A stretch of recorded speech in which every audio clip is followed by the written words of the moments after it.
Inner beauty is important, but not as important as outer beauty. That's why I use Simply Regenerate Makeup by Umbrella. A department store brand can glob up and make lines and wrinkles that can actually make you look older.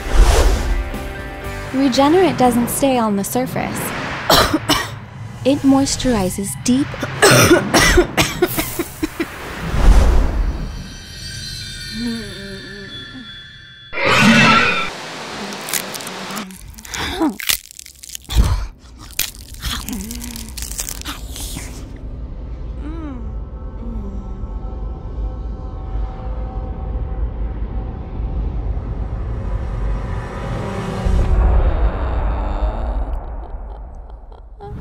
Hi, this is Steve from PixelBump. Welcome to our new tutorial on explainer graphics. Explainer graphics are something you see a lot today in TV shows and commercials, and I spend a lot of my time as a working artist creating them. They're very popular with producers and editors because they help fix story problems that exist within their shows. So today we're going to take a look at a medical version of the animation, and to do that we're going to need to create a couple assets. First, we're going to do a double helix, and that is our DNA strand. So we're going to take a helix object and we're going to bring it out to about 1,000 on its height. See there? That looks pretty good. And then we're going to make a second one by duping it, call it helix 2. And we're going to offset it 180 degrees. So we're going to change its start angle to 180 and its end angle to 900. And that's going to give us that twin double helix look. Now, to create the connectors for the double helix, I'm going to need to make a couple splines. And I'm just going to grab my spline tool, linear, and I'm going to click right here at the apex, come down to pretty close to the middle, maybe a unit above it. And then I'm going to do the same thing here at the bottom.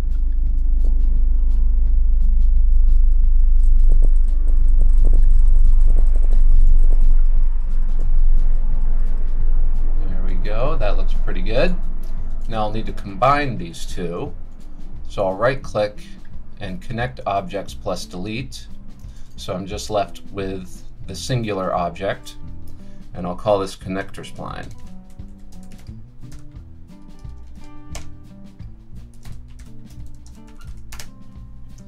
Okay. Now I need to make a bunch of these splines and offset them, and the easiest way I know to do this is to come in and make a cloner and drop the connector spline into it. Now we want to use a linear, but we don't want it to go into Y space. We don't want it to go up. We want it to go in Z space. And so we'll sit here and we'll take it back in Z space, and we'll offset everybody. Let's rotate these first ones into position. So we'll go 90 degrees. So those first two will be connected. And now what we need to do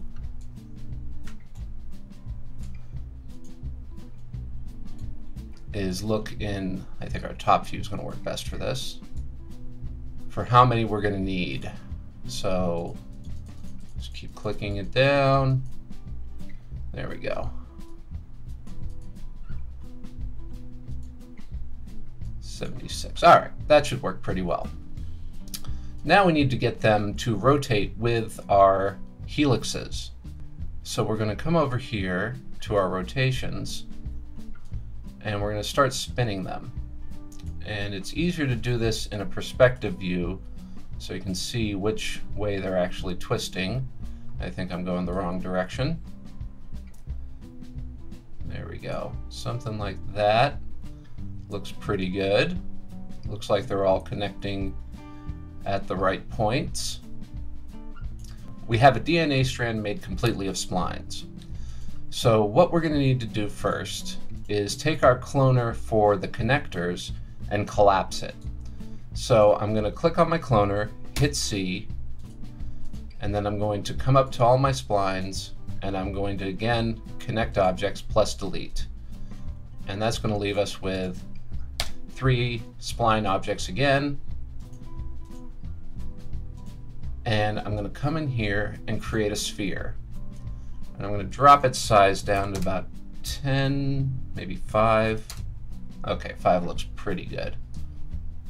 And I'm going to take its segments and drop it down to 3, which is fewer than it's actually showing, but it gives me the minimum amount to be shown in the viewport. So when we start replicating a lot of these guys, it's not going to slow us down too much. And now I'm going to create a new cloner object, and I'm going to drop in my sphere, and I'm going to change my cloner from a linear to an object and drop in my connector splines. And you can see now the cloner has put a bunch of these little guys all together. So I'm going to reduce the amount until I find a number that looks pretty good for filling it in but not overfilling it. And 8 looks pretty good for now. We may need to adjust that later. And let's name this guy connector. And then we're going to repeat that for our helixes.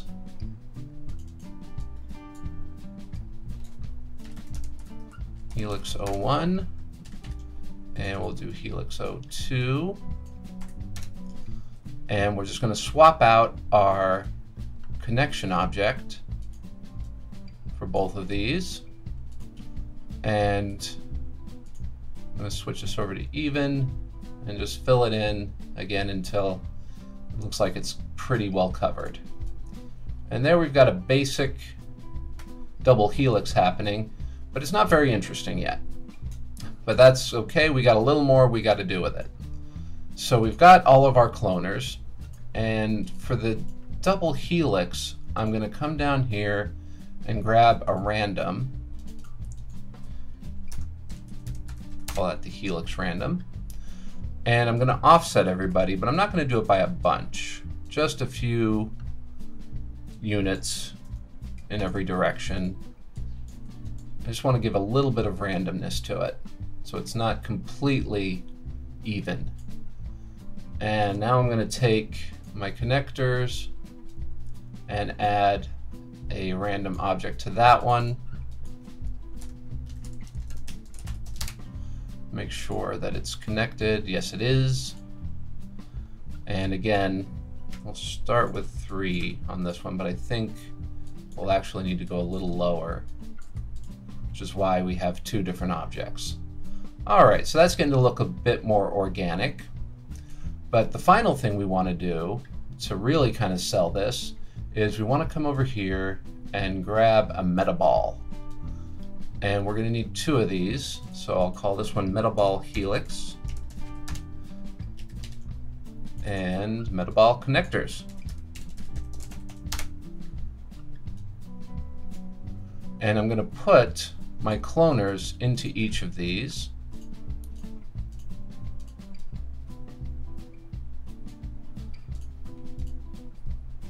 And now I'm going to need to come down, change my editor subdivisions to something a little more reasonable so I can see what it's really doing. There we go. All right, so it's a bit puffy, and that we can start to fix by coming down to our sphere, maybe dropping the size down a little bit for each of these guys.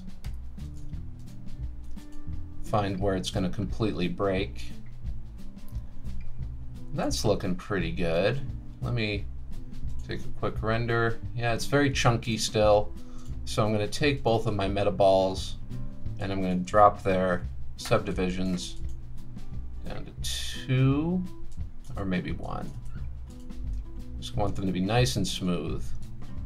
Of course, this is going to make it a little more difficult to work with, but that looks pretty good. That looks like a DNA strand to me. All right, so there we've pretty quickly and easily created a nice complex organic double helix with some cloner objects, a few spheres, and a few splines. Now let's go ahead and create some material. So we'll call this the DNA material. And for this one, I want to go with something that looks maybe a little bit like an electron microscope.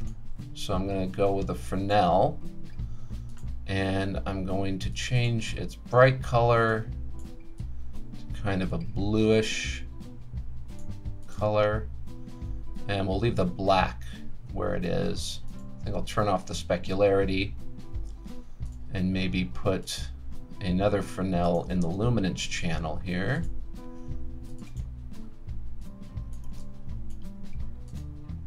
There we go. And let's add some bump. Let's add some bump. So I'm going to put a noise on it. And to see the scale of the noise, I'm really going to have to drop this onto my objects and take a render. And our scale is way, way too big right now. So let's try going a tenth that size. That's looking more interesting. Maybe even just a little smaller than that, maybe a 7. Yeah, there we go. But I'd also like to give it a secondary channel to work with. So I'm going to come in here, throw a layer, and I'm going to go with another noise effect over the top of it. But instead of the regular noise, maybe something like cranial. There we go. And we'll drop this one scale down, start at 10, and we're going to multiply this over the top. Let's see, maybe that's too small. Let's try 50.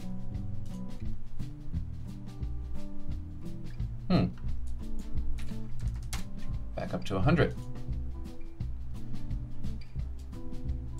Let's grab both of these guys and change them from spherical over to cubic.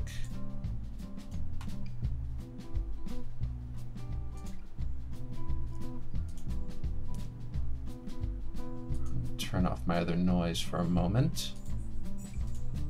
See if I can start to see why.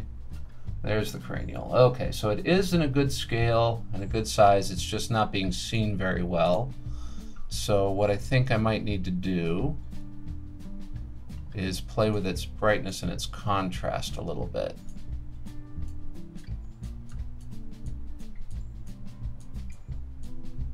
I can start seeing it. There it is. Okay, that's a lot stronger. So now I can come back, try my multiply again, and there we go. Yeah, we've got those nice little dents in there. Maybe we'll even bring it up a little more.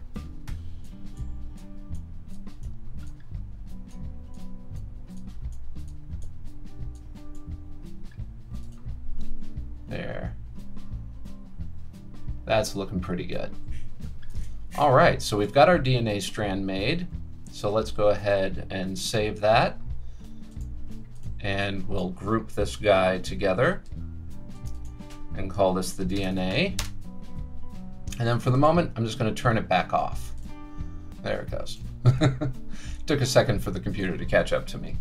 And I'll save. The second piece we need to make is a blood platelet. And I'm going to do that by just bringing in a cube. And I'm going to bring it in a little bit. Let's go with 50, 100, 100, and let's start there. And I want to add some extra segments to it. And the easiest way to see them is to see the lines as you're making them. So I'll put 2 in the X, 2 in the Y, and yeah, let's go 2 in the Z. All right, now I'm going to take a subdivision surface here, and I'm going to drop my cube into it, and we get a nice rounder cube. And what I'm going to do again is hit C on the keyboard to make my cube editable. And let's turn off our subdivision for a moment. And let's go in and edit some points. And we'll just kind of bring these, and we'll make sure we hit only, we want to turn off only select visible elements. We'll grab all of our points in the middle here along the side, and we'll scale those guys out a little bit till we have a more rounded shape. And let's go ahead and turn our subdivisions back on. And we're getting there. That's starting to get pretty close. But I'm going to want to edit them just a little bit more. Let's look at it here in the side view. And I'm going to grab my center points here, and I'm going to scale them in quite a bit. And then I'm going to grab everything here on the side. I'm just going to move them in a little. I think it's a little too wide right now. Just kind of scale everybody back.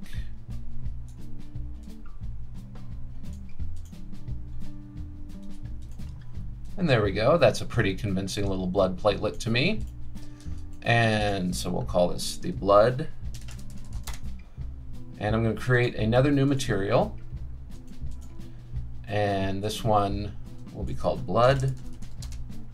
And again, we're going to want to go with a similar idea, but I'm going to go ahead and create it in a red tone. And a lot of this coloration will really fine-tune in After Effects, but for right now, it's good to have a little bit of visual separation. So we'll put a Fresnel on both the color and luminance channel, and we'll change them over to reds. But instead of a complete black, I think I'm going to go with a dark red, just a deep dark red on the luminance there. And we'll go into our bump. And we'll add another noise, and maybe a 20 on this one. Let's drop it onto our platelet and see what it looks like. Not there yet. Let's go ahead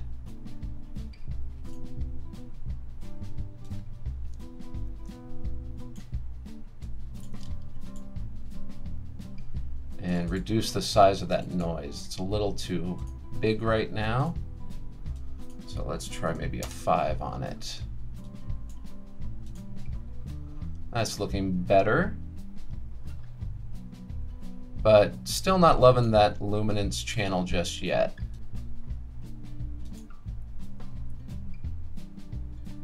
So let's go ahead and also change our color here to more of a dark red.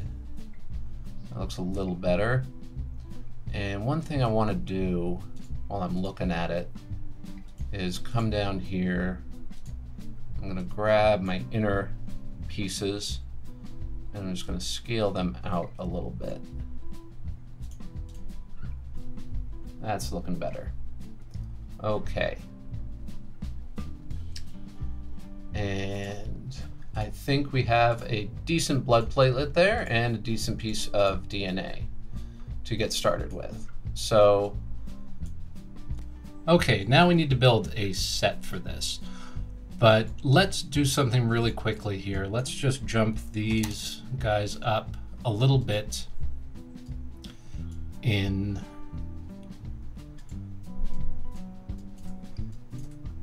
the display. So that way we can have a little bit of a faster interaction and we won't be waiting for redraws as fast, but we'll keep the render high on both of them, so that way when the final render comes out, it'll still be nice and beautiful. Okay, so let's go back to our quad view here, and let's zoom out a bit, and let's rough in some areas. That's a bit too big. That's a little too small. That one's just right. Okay, so this is about the area that I want the DNA strand to live in. So if I zoom out a bit more, I can go ahead and grab a B-spline, and I can say, I want to make a tube that has a little bit of an S-curve to it. And then I'm going to take a circle and I'm going to grab a sweep. Drop my circle and my curve into the sweep. And zoom out here a little bit. And now let's increase the size of that circle. It's going to need to be quite a bit bigger. And let's change the circle to be XY. There we go. And when I go to my sweep, I'm going to turn off the caps. So I want this to be open-ended. That looks pretty cool. Okay, so now we need two more sets of tubes. And we're going to make one coming off of this end here, directing towards our DNA strand. And we're going to want to take another one here and have it kind of come off in its own direction. And for this one, I want to kind of bring that guy up a little bit. Actually, let's bring all of these up just a little bit, so that way directionally they will head down towards our DNA area. And I'm going to need another set of circles, so let me just duplicate two of those, one for each spline. And I'm going to take my sweeps again,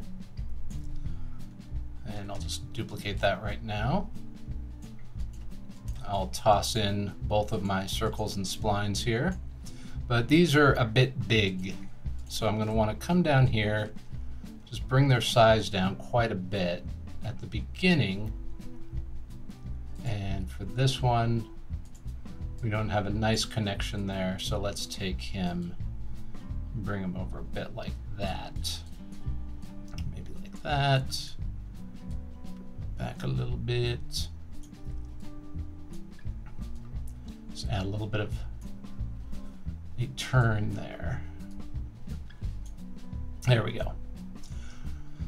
Okay, so now what I want to do is I want to widen the end of these. If I take my end scale, I can bring it out on both of them quite a bit.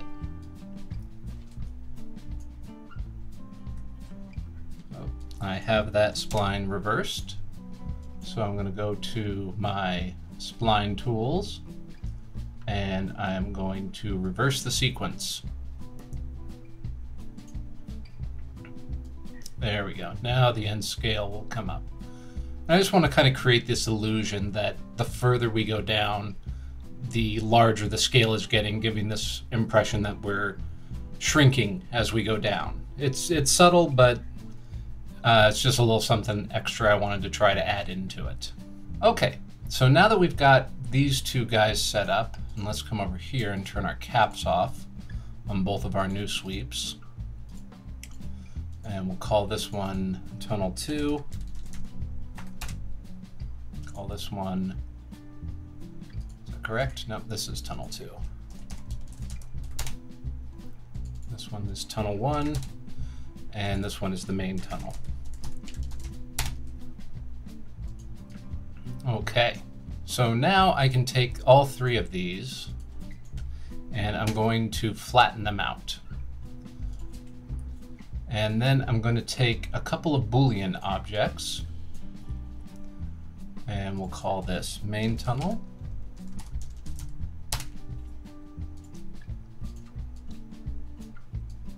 And we'll move our main tunnel to the top.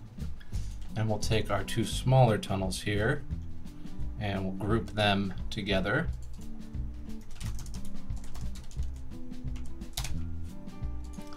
And then we will intersect.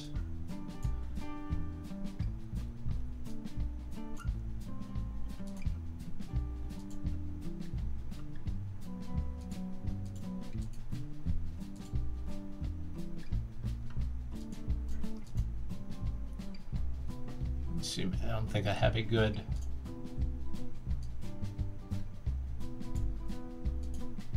connection on both of these just yet. There we go.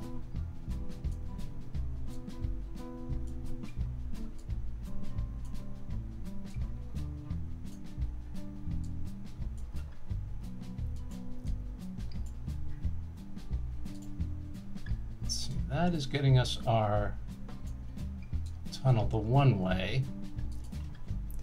This is the small tunnels now. And should be able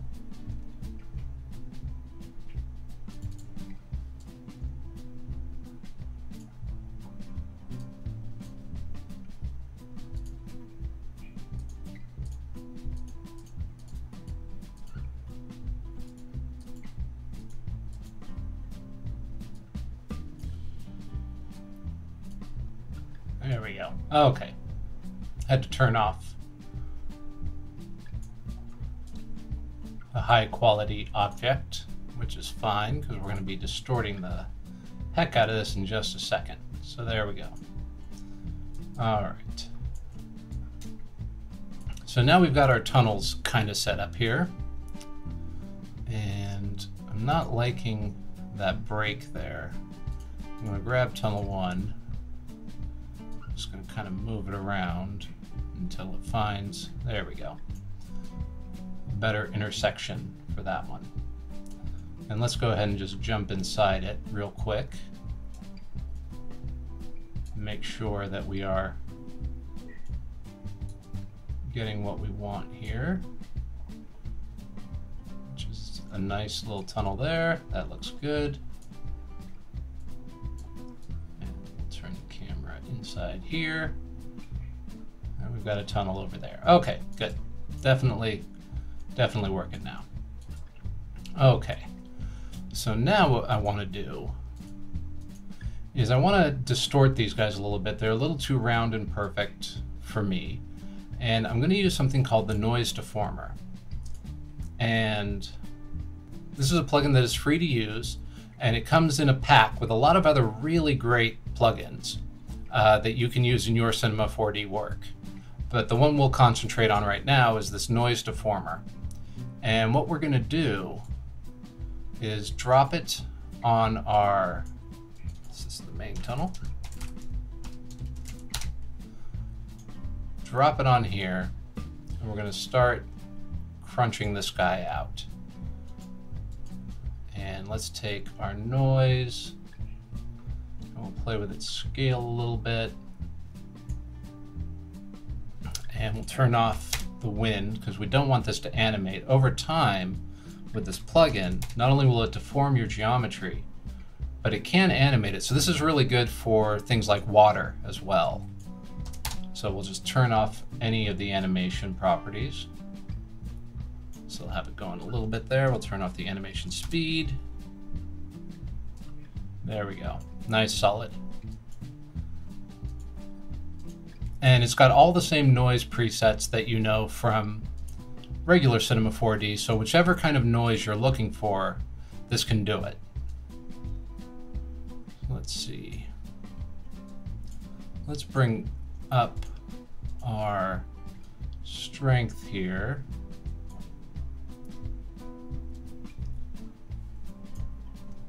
There we go. That's starting to look a lot more organic.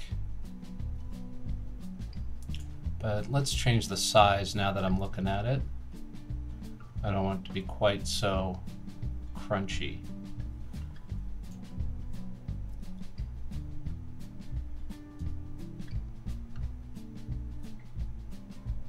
And this is just one of those ones you just experiment with until you find the look that you're really looking for. Yeah, somewhere around there. That looks pretty good.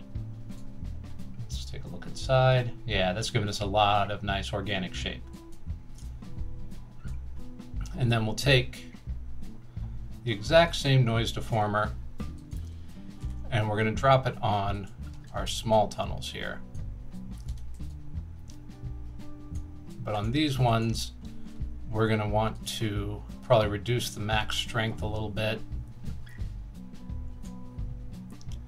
And maybe reduce the amount of noise in general just a little bit. There we go. Okay, now what I can do is take this whole guy and drop it under another subdivision. So I get some nice smooth edges instead of the harder, rounder versions I was getting before. Now when we come in, oh, one of our tunnels still has a cap on it. So I want to come in here, I'm going to grab my polygon tool, and I'm going to just grab a live selection. And I've got, I think I just need to move this guy a little bit, make sure that it's also in a good position like we did with the other one. There we go. All right, so now we've got two good tunnels here. Okay, so what do we want to do next?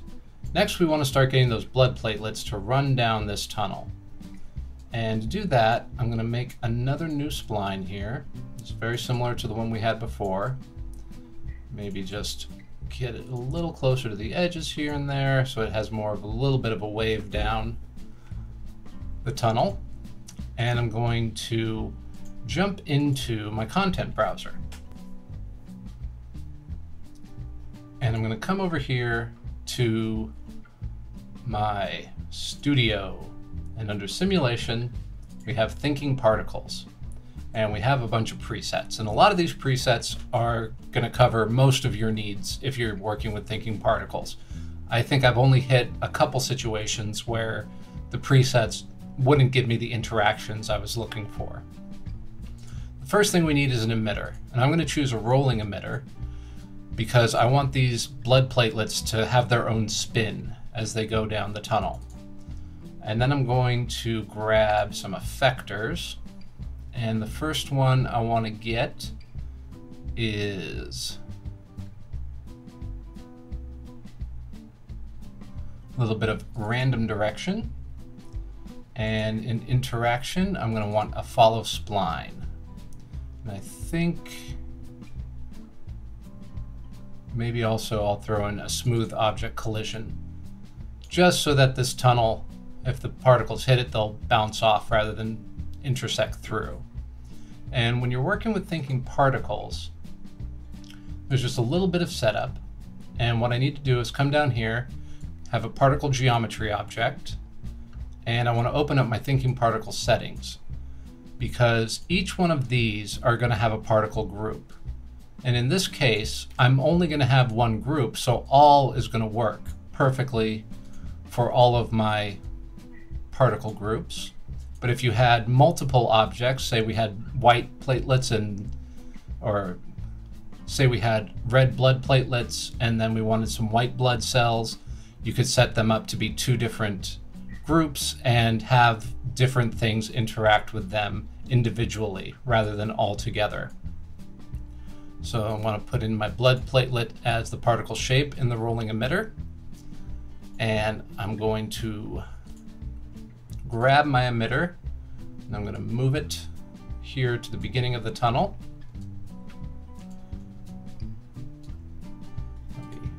Go forward a frame, come back, and we see our emitter is very, very small right now. So let's go up to its max size. There we go. we go any bigger?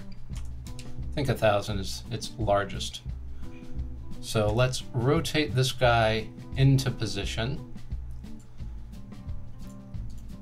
There we go. And I'm gonna go ahead and change its particle number maybe to 100 as a rate. I'll take the spread angle, maybe go 45. Rotation variation, I'll go up to 50%.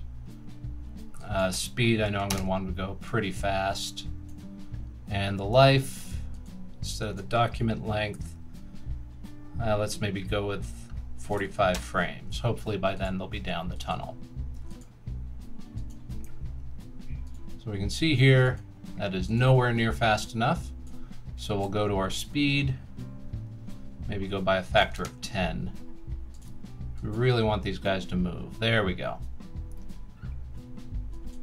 Okay, so we're not getting the collision, and the reason for that is we have not added our object. So now we've got our collision object, and we may need to make one small change to it, which I thought we might, which is that all of the faces are pointed out right now. So I'm going to take this guy, I'm going to duplicate it, smush it down, and then I'm going to take my polygons. I'm going to select all of these, and then I'm going to come over to my mesh, and I'm going to reverse the normals. Now these are all pointed inside, and it should give us an actual collision object that we can use. All right, so take that, delete that, and turn it off. We don't need to see it. We just need to know it's there. There we go. Now you can see the particles are interacting much nicer. Still don't like their speed yet. And I would like them to follow that spline a little bit. So let's go ahead and increase our speed again.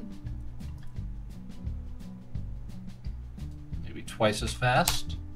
It's really making about half the distance I'd like them to right now. There we go. That looks pretty good. I think I might want to increase their life just a few frames.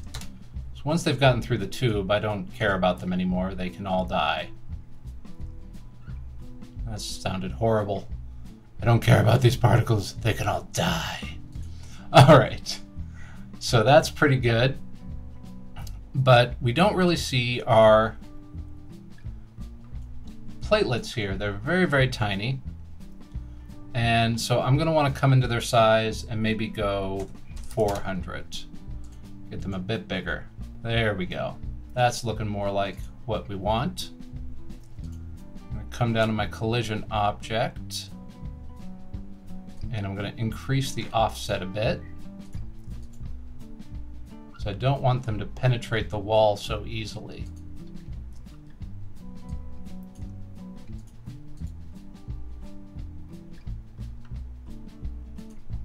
So we're still getting a fair number of particles colliding with that wall. So I'm going to come over to my follow spline, and I'm going to increase its trigger distance. That'll help pull those guys along a little easier. Maybe 1,000. There we go, getting fewer particles crashing into the wall now. And that's fine. If a few do it, they're moving so fast, I don't think we're really going to notice it too much. So let's just check our length here on the animation. Definitely getting down to where I want them to. That's good. I think we're pretty good here. So now we need to get a camera to run down this tube. So for that, I'm going to grab another spline and just going to kind of bring it down here. Maybe have it a little bit of shake. There we go. We'll bring it down to there. And then we'll take our points from the side view and just make sure that everything stays within the walls. That is very important. We don't go outside the walls of our little medical animation. So now I can make a new camera. And actually I want to make this a target camera. Let's call this the camera spline. And I'm going to take my camera and I'm going to do an align to spline on both the camera and the target. And I'm going to go to perspective on my camera. And let's go ahead and grab both of these guys here and we'll put in our camera spline. And now our camera is right over there. Click on tangential. And we want to take our target and have it just a little bit ahead. About 10 frames ahead at all time would be just fine. So now let's go over here in our perspective view, and there we go. Now we're going to travel right down that guy. And last week we talked a little bit about focal lengths, and in a case like this we definitely do want it to be a much wider lens. Maybe something like an 18 will work. And I'm going to take my position for both of these and keyframe, and I'm going to take my position here for both of them 100%, and we'll say 95% maybe. Yeah, that looks about right. Just want to make sure that that target is always in front. So now when we come down, we go through here, have our bloods. But we do see the edge of this tube here, which I don't like.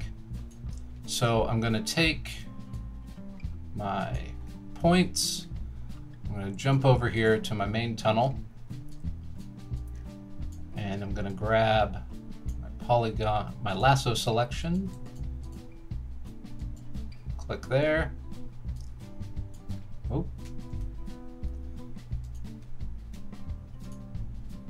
Now I just want to move these guys out a bit. Just enough so I don't see the edge there anymore. That gives away too much of the illusion. All right, and I think we start back a bit too far here. So let's go ahead and go up 5%.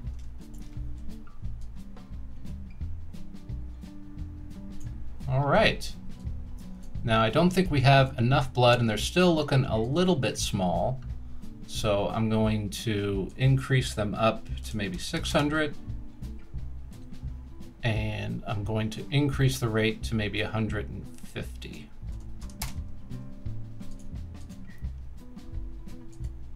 Now let's go ahead and see what we've got. We come down.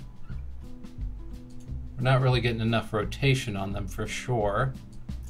So let's go with maybe 45 on that rotation speed. There we go. Now they're starting to spin and move in an interesting way. Okay, so the only problem we have right now is that our blood is starting at the exact same time the camera is, so when we get to the chamber with all of the blood platelets, we can see that there's nothing up here. So the only way to solve that is to go into my timeline, increase it a little bit, and we'll say, let's say 50 frames. So let's go 132 frames here. This will give us plenty of time for the platelets to get ahead so the camera won't ever see their beginning. There we go. We can see them traveling down already. We'll just wait here a second, see how fast this move is, and if there's any huge problems that we're going to run into.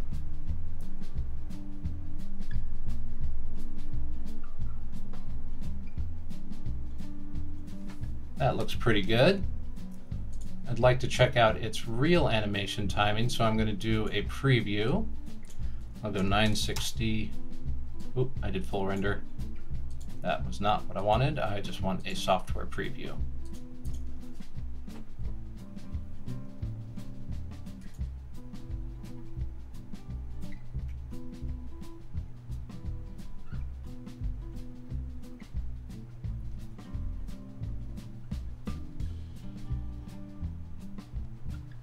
All right, the platelet speed isn't bad, but I think we definitely want to add some time. Maybe a full, let's see, 120, let's go 172. Let's add a full 2 seconds to our animation, just to give it a lot more time to travel down. Right now it feels like a bit Benny Hill speed for me. And in that case, I'm going to come back to my rolling emitter, and I'm going to drop its speed down just a hair, not too much, just enough that they won't be trucking quite as fast.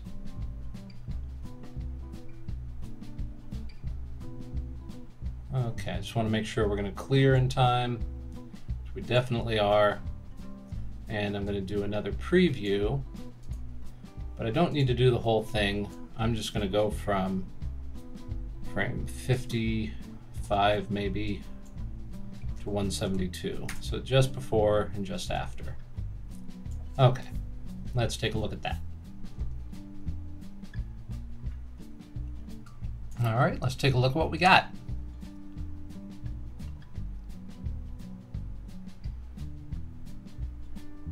Not bad.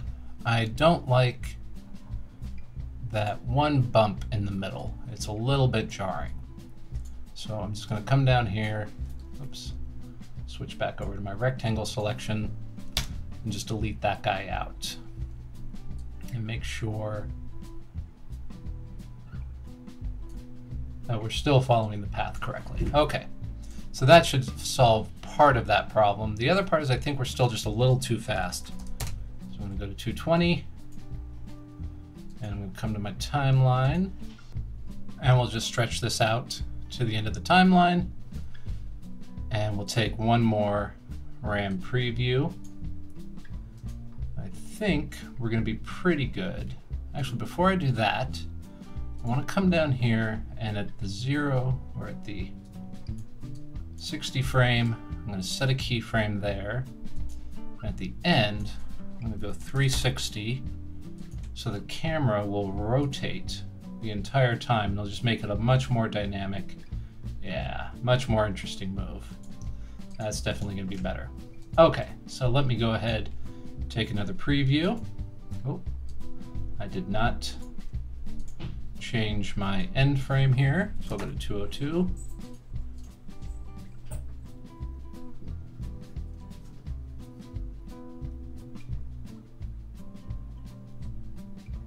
And here we go. Let's see what we've got. Still a little fast. I think our rotation speed is definitely showing itself here. So let's drop that to half. And let's increase it another maybe 50 frames. And the animation timing is all about feel. If you feel that the speed was better before I've changed it here, then that's what you should do. It's just, I feel that was a little fast. I'd rather see it be just a bit slower.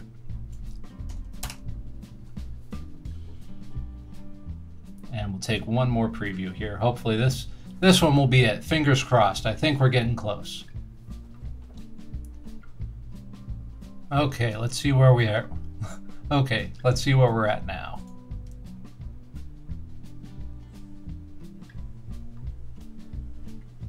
That's better. That's about the speed I'm looking for.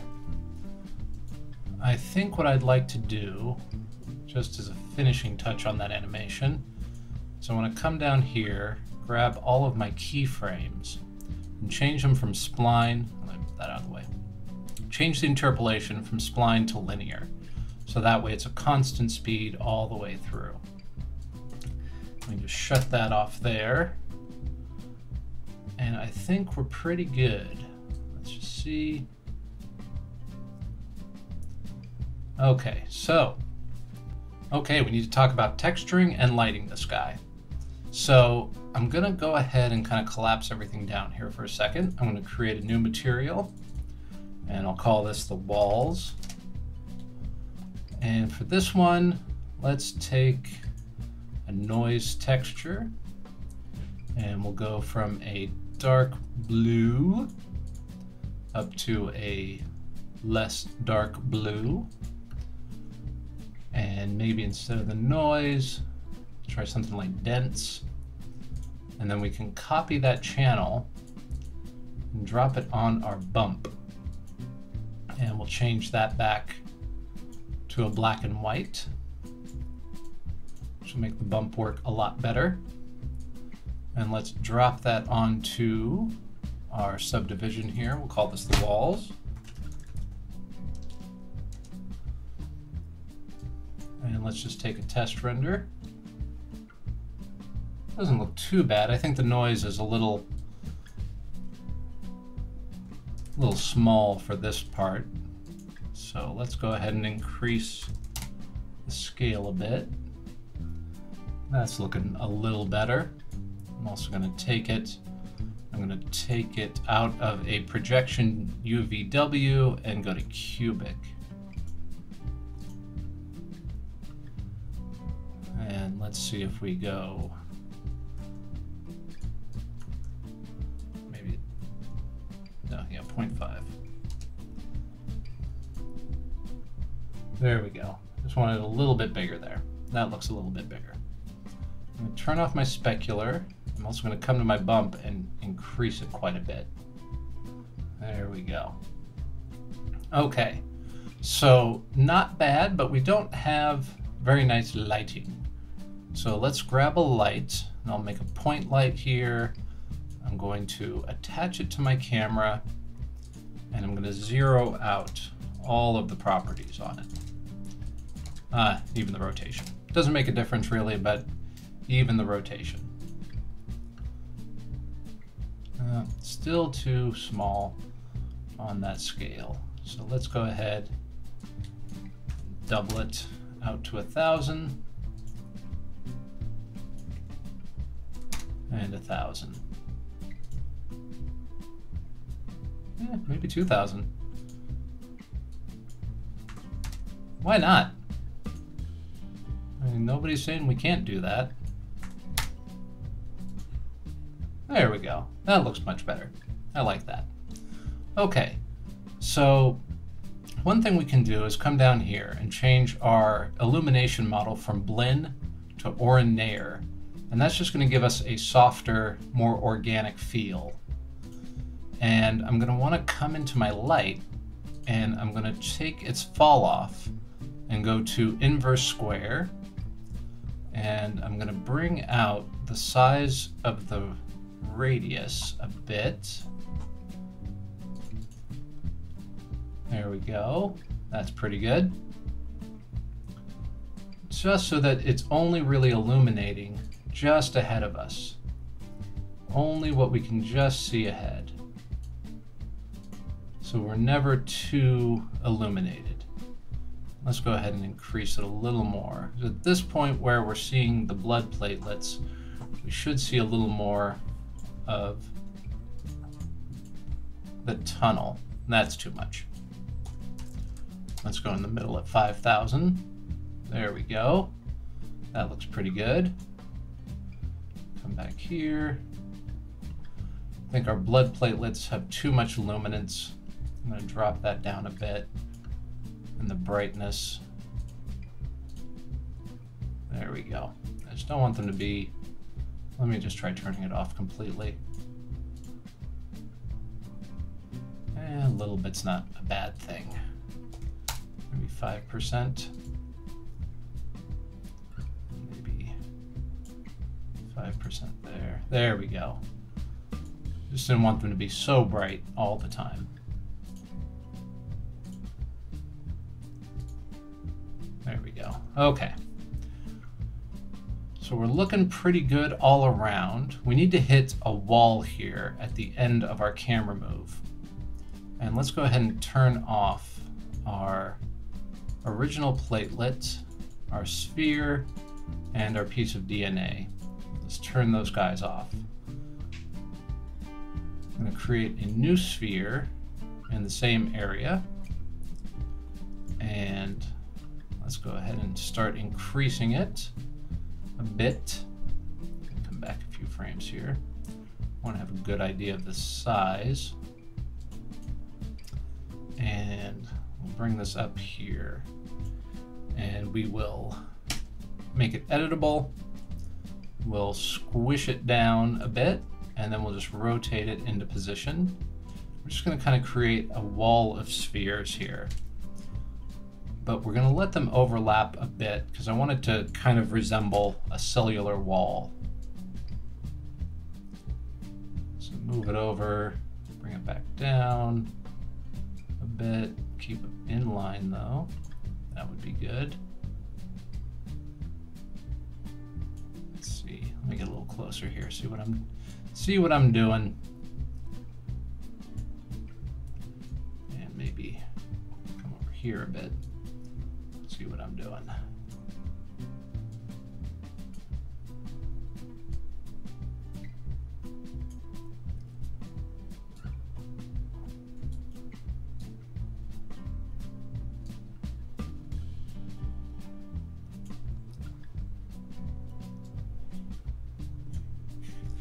And we'll just keep duplicating these until we've got a nice little wall of cells that our camera can run into for a little bit of a flash frame before we hit our DNA. So the idea is that the DNA is somewhere inside the cellular wall.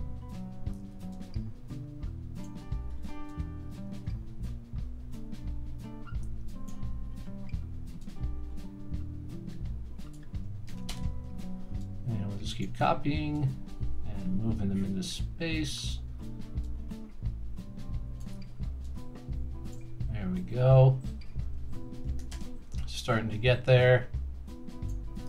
I think just one or two more and we'll be in pretty good shape.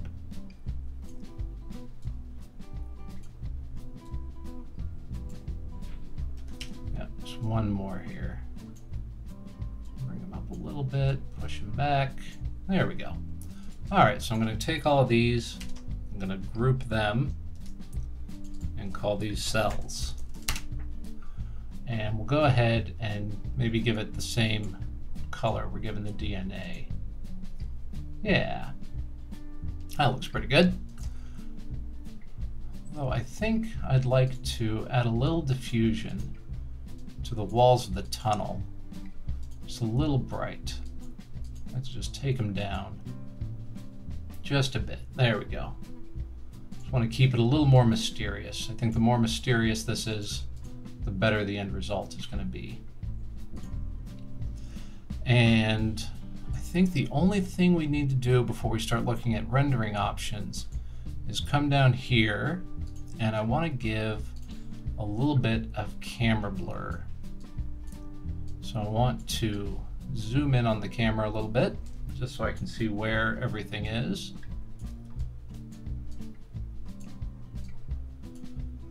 And I'm going to take my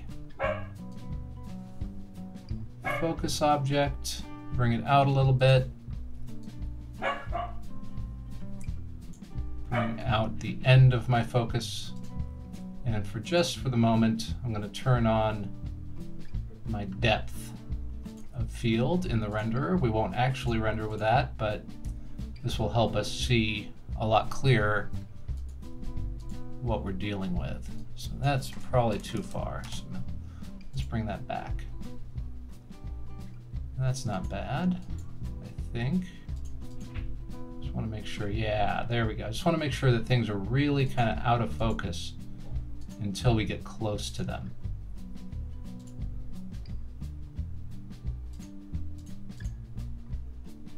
That's a little too much for sure. So let's try maybe 1500 here. It's a little better. So let's try 2000. There we go. That way the objects that are close enough, we definitely see in focus, but everything falls off really nicely to out of focus. Okay, so let's go ahead and look at some render options. So the first thing I'll do is I'll turn off that depth of field. We don't actually want that. And we are going to want some multi-passes, but I'm going to switch everything here to PNG sources. That's what I like. I'm going to turn on my alpha channels, and I'm going to pick a render location, and we'll just go new folder, and we'll call this the DNA animation, and I'll make this part 1. DNA part 1. Okay, and then we'll do the same here, part 1. And in my multipass, I'm going to grab the ambient. I'm going to grab a shadow. No, I'm not going to do any shadows on this. Ambient occlusion for sure. A material color. Definitely the depth pass. And we want to set up a couple object buffers. First thing I'll want to do is set it up on the walls. So I'm going to go to my compositing tag, add an object buffer for that. For the blood platelets, we'll add one for that. And for the cell walls, we'll add one for that. So we're going to need 3 object buffers here. 1, 2, 3. Okay, so I think overall that's going to be all of the passes we're going to need. Let's just do the preview range for our frame range. We're at 24 frames, which is correct. 1920 1080, that's what I want. I want to change my anti-aliasing to best and the filter to sync. And I know a lot of people like Mitchell. I prefer sync. I think they're both good filters. Don't be upset with me because I like one over the other. And in the options, I'm going to drop my ray depths down a little bit just because I don't have anything with refraction or reflection and no transparency. So we can actually drop, and actually no shadows. Ooh, we can save ourselves quite a few bounces here and still have a really sharp looking render for what we want. So that's going to definitely help speed up that render. You can see already it's trucking a lot faster there. Okay, so that is our first part of it. We'll call this one double helix part 1. Save that, and then we'll save a part 2 here. And we're going to get rid of pretty much everything. The cells, the camera spline, the tunnel, all of our thinking particles, the spline, the walls, the blood, all of it. Everything but the DNA and the sphere. So we'll turn these guys on. Let's get rid of our spline tags. And let's take a look at our DNA molecule. So let's go ahead and make that sphere a lot bigger. So I want to be able to start from pretty far away and zoom in really fast. So we'll go ahead and bring our camera target down right to where that DNA is. And let's go to our timeline. Let's delete out all the keyframes, and we can go back to 0 here. And we'll set our first keyframes for our camera and our target. And then over maybe the course of a second, 24 frames, I'm going to zoom way in here, all the way down to where my DNA is. And let's go ahead and rotate our DNA a little bit. It's a little more interesting position. So that when we land, we're somewhere more fun. So we'll go ahead and keyframe that. So we zoom in fast, and then over the course of the next few seconds, maybe out to 100 frames, let's say 124 total, we will swing the camera around, zoom out a little bit, and let's take our camera target.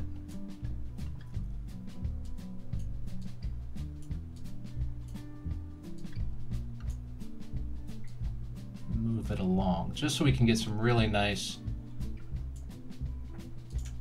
depth of field effects here. Oops, I only keyframed the camera target. There we go. So we'll do that. Now we've got keyframes on both of these. Much better.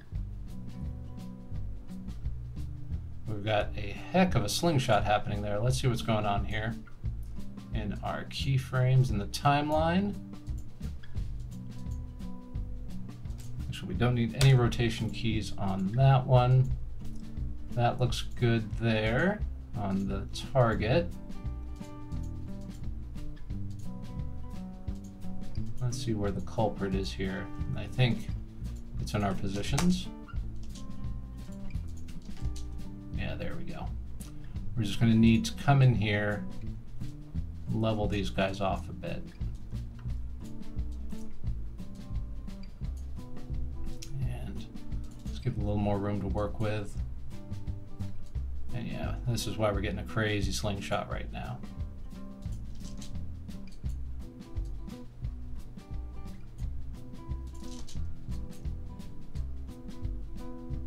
And how I'm switching between these views really fast is the spacebar. So I click on the one I want to see next. If I click spacebar twice, it'll come back and fill up the whole frame. So that one I don't need a keyframe at the beginning. That one I don't need a keyframe at the beginning. And this one I don't really need keyframes at all. Let's go ahead and just delete that one. Okay, so now let's see if we scrub through. That's much more like it. Much more beautiful camera motion. So now I want to go ahead and just here at the end, zoom way back out. And I'm probably going to have to go fix a few keyframes here at the end. Let's see. Yeah, just a little bit. So I want it to zoom out really fast. Let's go ahead and level that one off. That one's not too bad. And we'll move that one over, and that one's not bad. All right, I think we're gonna have a pretty decent animation there. Comes in, moves along it, and then zooms back out. Okay, the last thing we're gonna wanna do here, actually let's see how our light is a little too intense. So I'm going to come over to the light, drop it down to maybe 50%. That's still too much. So maybe I'll take my luminance channel down here a bit as well. Or just remove it. Nope, it's definitely the light that's too bright. Okay, so let's go ahead. 25%. That's better. But we want to see this with the depth as well. So I'm going to turn on my depth again. And on this one, I think we definitely want to go a lot shorter. Let's drop it down to half. That's not enough. Maybe 500. Because here we're a lot closer to our object. Let's try 100. Let's see how that works. There, we're starting to see it a little bit, but I want to come over to the details, drop this way down. Much shorter. Yeah, there, we can see it now. Let's better. Just going to keep dropping it down until I find something I really like. No, that's too much. That's a little too extreme. There we go. That's given us a nice piece in focus. Everything else falls off really nicely. And since we don't have a lot of other objects in the scene right now, I'm gonna bring up everything so it's a little more visible. Actually, let me just try something here. I'm gonna turn my luminance back on.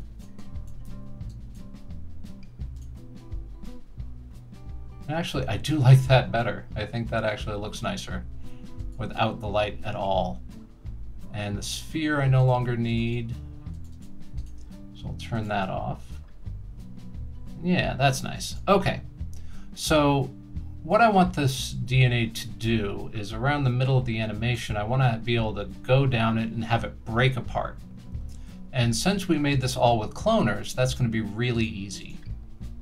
Because all I'm going to have to do is come in here and grab a random effector,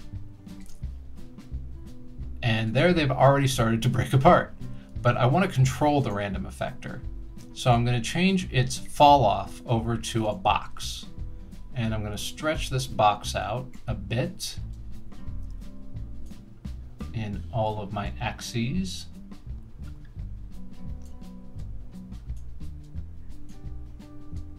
There we go. Just want to make sure it's big enough to fit that whole strand in it. And then I'm going to come over and greatly increase all of my X, Y, and Z positions. Really let them push around. And as you can see, what we can do is just as we move this down, the DNA strand is just going to completely disintegrate it and push all of those spheres all over the place. So we'll go ahead, bring it back out, and we'll find that middle frame around frame 50, and we will keyframe its position. And then here, right before we zoom back out, which I believe is around frame 100,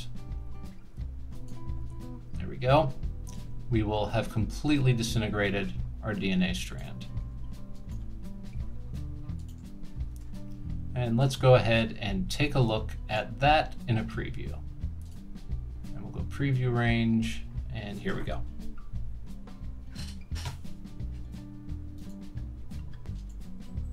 Okay, that's not bad, but like the other one, I think we're just going a little too fast. So I'm going to go ahead, add a number of frames here.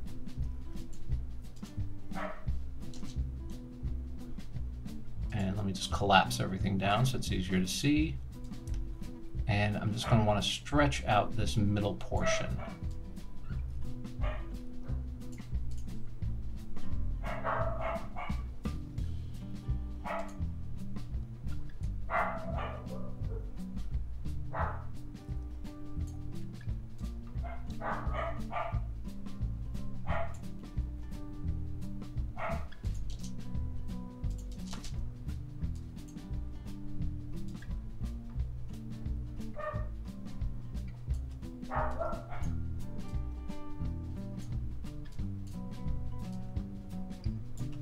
And all I'm trying to do here is just raise up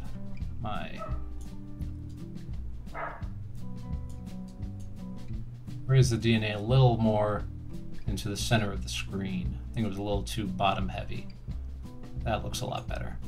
Okay, so let's go ahead and check out another preview.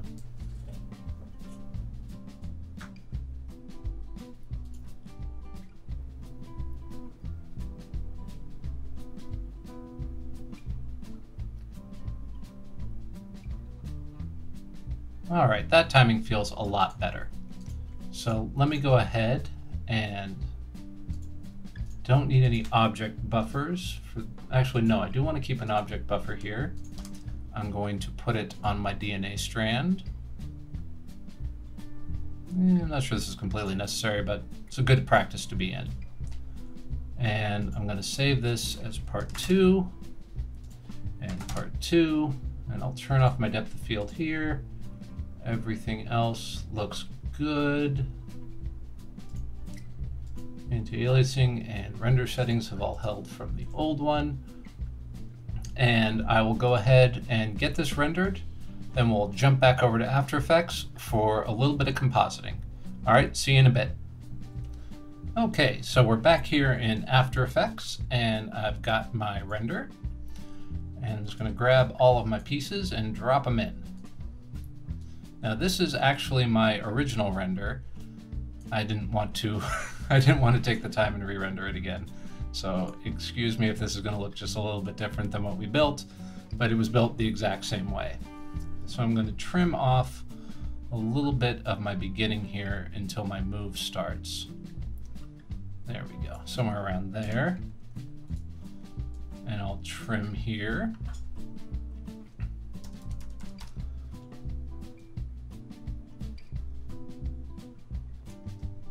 I trimmed too much.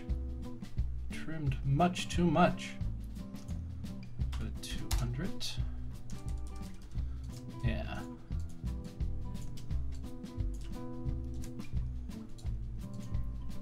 There we go. And I'll just need to trim a little bit off the end here as I come in.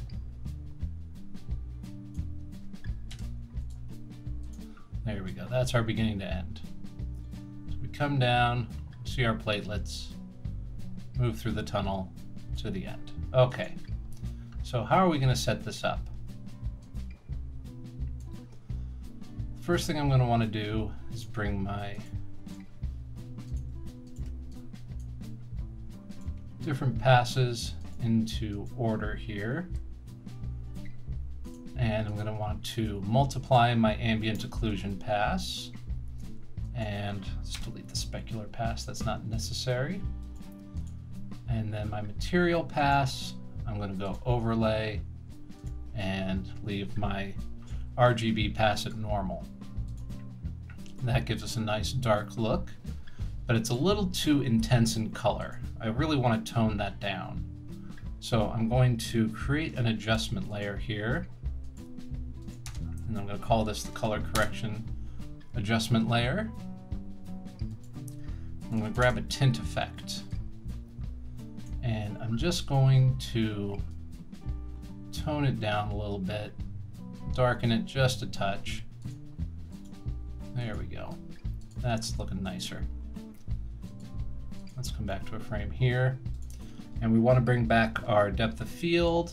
So I'm going to create another adjustment layer, grab my camera lens blur, and I'm going to grab the depth layer. And let's go ahead and increase that a bit. Now, the nice thing is the depth layer doesn't have to be used for just the camera depth. It can also be taken back in. I'm going to put it on top, invert it so that the white becomes black and the black becomes white. And I'm going to multiply it right back on top, just so we have even more fade out, even more of that effect of just a very narrow window of light that's illuminating this entire scene. Okay, so there's my blood platelets. I'm going to bring them up. I'm going to create another adjustment layer, call this the blood, and I'm going to have the blood use the Lumimat from the blood platelets. And here, I'm going to use a hue saturation effect, and I will colorize, and there we go, into a nice bloody color. Nothing too intense. Let's bring that up, and we'll just reduce it here. There we go, just to give a little bit of that red into the scene. Okay, that looks pretty good.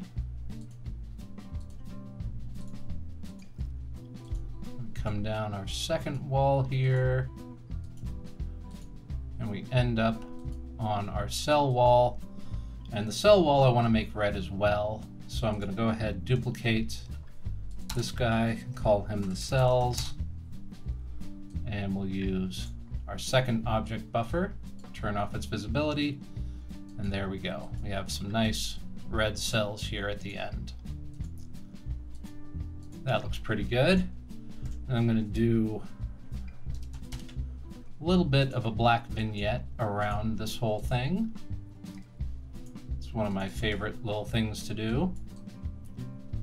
I'll subtract it, I'll feather it out a good amount, and then I'm just going to bring it down just so, again, we're just focusing really on the area in front of us.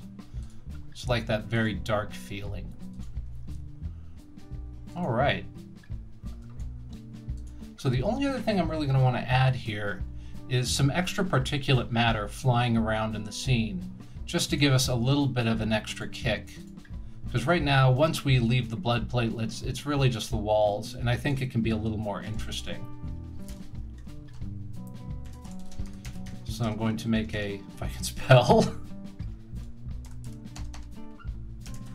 a particular layer. Some days you just can't type. And I'm going to drop that particular layer on, and for the time being I want to solo it. And I'm going to make my emitter a box emitter. I'm going to stretch out my X and Y until the emitter covers the whole screen. Then I'm going to come down to my particles, and I'm going to fade them out a bit. I'm going to randomize the size, randomize the opacity. I'm going to set them on opacity over life to a fade in, fade out. I don't want to see them begin or end. I want them to disappear before that happens. And the last thing I want to do is come down to my physics, and I'm just going to push them towards camera. And let's go ahead and see how fast they're moving there. That actually looks like a pretty decent speed, but I'd also like to give them just a little bit of spin, just to randomize them out a little bit. There we go. That looks pretty good. And we'll turn that on. We put them, now we'll keep them below the depth layer. And we'll just keep them a little bit less opacity, just so they're not completely in. And we'll come over to the pre-run here. At the beginning, if you go to emission extras, you can tell it to run for a bit before the camera starts. So that way we already have our particles in the scene. And we'll just see how well this speed matches up to the speed the camera has.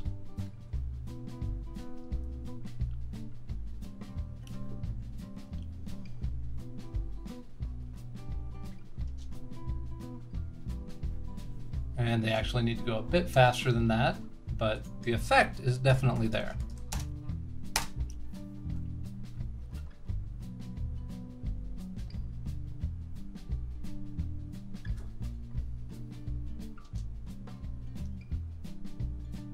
There we go. I think that matches pretty well. So let's go ahead and preview the rest of the scene.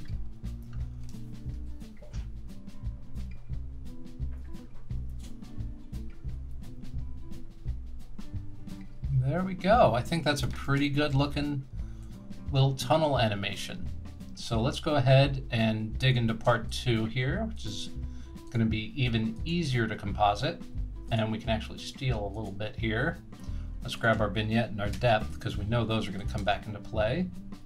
And I'll grab my DNA, and I need my depth pass. And I'm going to come over to my depth layer and set the depth layer there.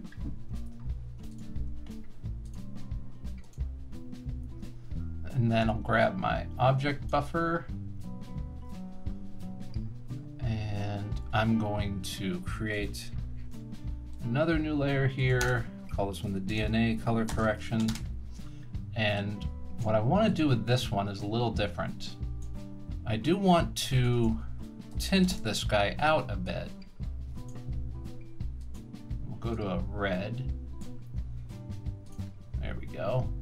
But what I want to do instead is, let's see, where does that come in? There we go, the break apart. So at this point, I'm going to want the whole thing on. So I will create a mask that covers the whole scene. And we'll go into its properties, we'll feather it a few hundred pixels. We'll go into the mask path and hit a keyframe there. And then maybe over a couple of frames here. I'm going to grab this top corner, just bring it down.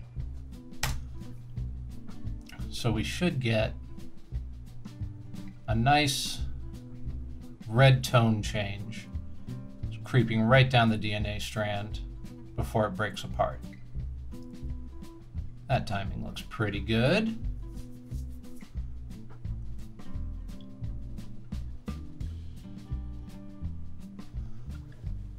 Nice.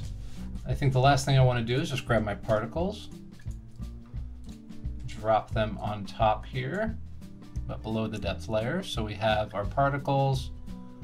Those look pretty good.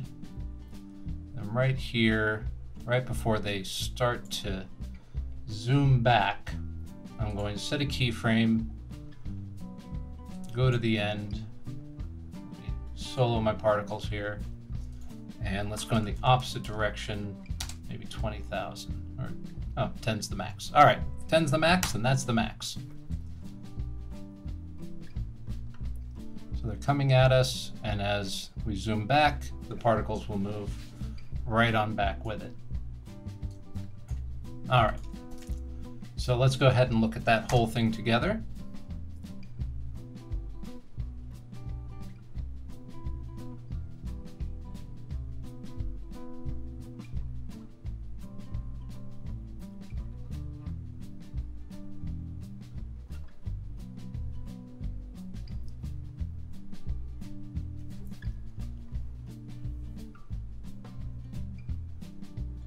All right, that looks pretty good. So let's combine these two pieces into a single comp.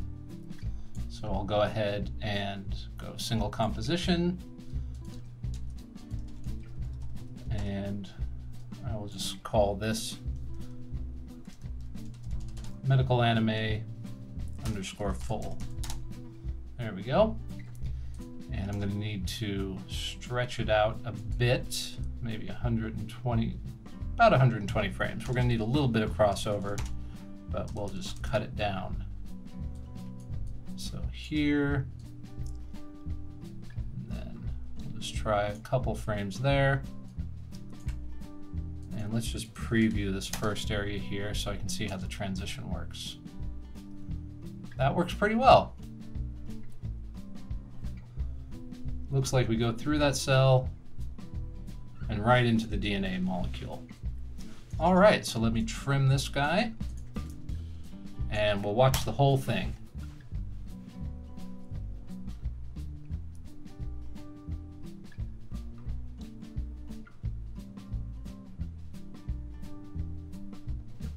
Excellent, I'm liking this a lot. We've got a nice fun camera move, we've got an interesting little set, we've got a lot of different shapes and a lot of different crazy looking organic pieces. And I think we're pretty much done here. All right, so I want to thank you all for watching this tutorial. I hope you've learned something that you can use in your work. If you have any questions, please hit me up on either Twitter or Facebook or in the comments. Thanks so much for watching. Go and create.